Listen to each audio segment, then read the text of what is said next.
বন্ধুরা, আপনারা জানেন তখন গাছ থেকে একটি পাতা মাটিতে পড়লেও আওয়ামী লীগের নাম নিয়ে পড়তো। বাংলাদেশে সবাই সে সময় মুখোশিত আওয়ামী লীগ ছিল, যার মধ্যে এই সার্জিস হাসনাতরাও রয়েছে। তখন আমি এবং আমার মতো যারা কিছু ক্ষুদ্র ব্লগার, অনলাইন অ্যাক্টিভিস্ট রয়েছে, আওয়ামী লীগের বিভিন্ন মন্দ কাজে তখন আমরা সমালোচনা করতাম, যার মধ্যে ঢাকা বিশ্ববিদ্যালয়কে বৃহত্তর মাদ্রাসায় রূপান্তর, ভাস্কর্য অপসারণ, হেফাজতের মতো মৌলবাদী দলগুলোকে তোষণ এবং তাবৎ অর্থনৈতিক দুর্নীতির যা কিছু প্রকাশিত ছিল সব কিছুই। এরপর জুলাই আন্দোলনের মাধ্যমে যখন আওয়ামী লীগের পতন হলো, পুরো দেশে আওয়ামী নিধন চলছে, তখন আবার আমাদের মতো কিছু ক্ষুদ্র ব্লগারই আওয়ামী লীগের নিরীহ নেতাকর্মীদের উপর অত্যাচার এবং তাদের রাজনৈতিক অধিকার নিশ্চিত করতে কথা বলে যাচ্ছে, যেখানে আওয়ামী সুবিধাভোগীরা কিন্তু একদম চুপ। যদিও এর মধ্যে ব্যতিক্রমে ছিলেন দেশে থেকেও শাওন, রোকেয়া প্রাচী, উনাদের মতো খুব অল্প সংখ্যক কিছু আওয়ামীপন্থী মানুষ।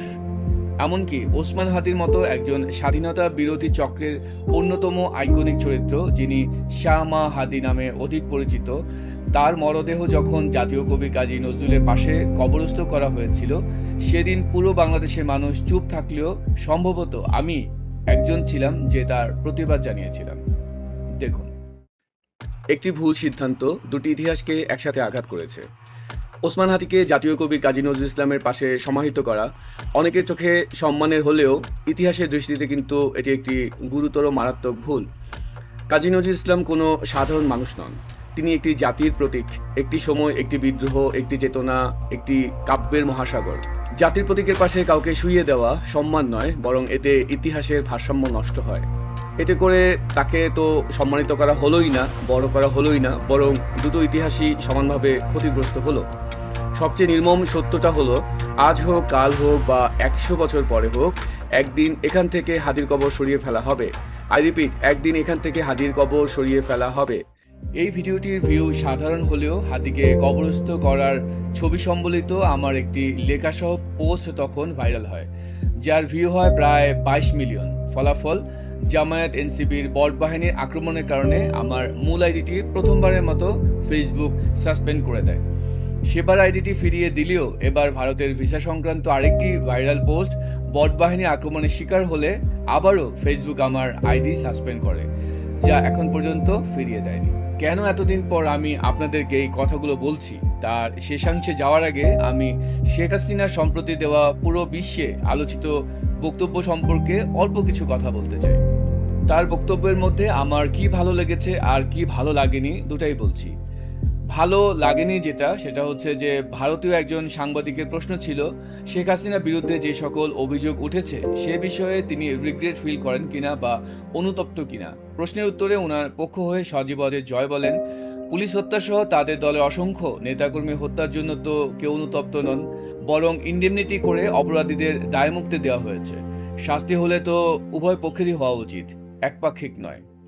এই পর্যন্ত বিষয়টি যৌক্তিক শোনালেও আওয়ামী লীগের মতো এত বিশাল একটি দলের কি অনুতপ্ত হওয়ার মতো কোনো ভুলই নেই?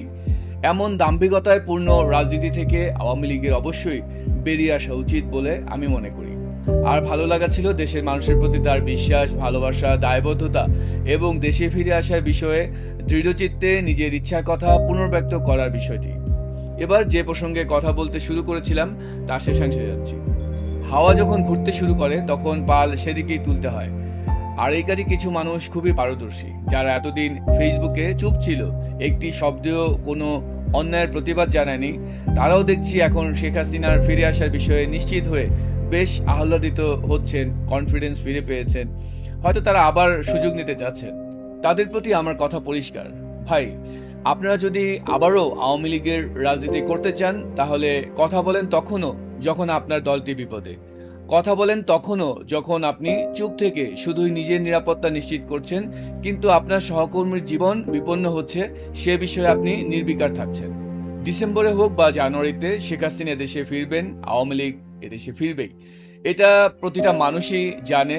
সুবিধা অসুবিধা বুঝে কেউ বলছে, কেউ বলছে না। যারা অন্যায় করছে আর যারা তা দেখে শুনেও মুখে প্রতিবাদটি পর্যন্ত জানাচ্ছে না, আমার কাছে তারা উভয়ই একই শ্রেণীভুক্ত। আমরা ছোটবেলায় স্কুলে পড়েছিলাম না সেই রবীন্দ্রনাথের উক্তি, অন্যায় যে করে আর অন্যায় যে সহে তব ঘৃণা যেন তারে তৃণ সমদহে। অনেক ধন্যবাদ।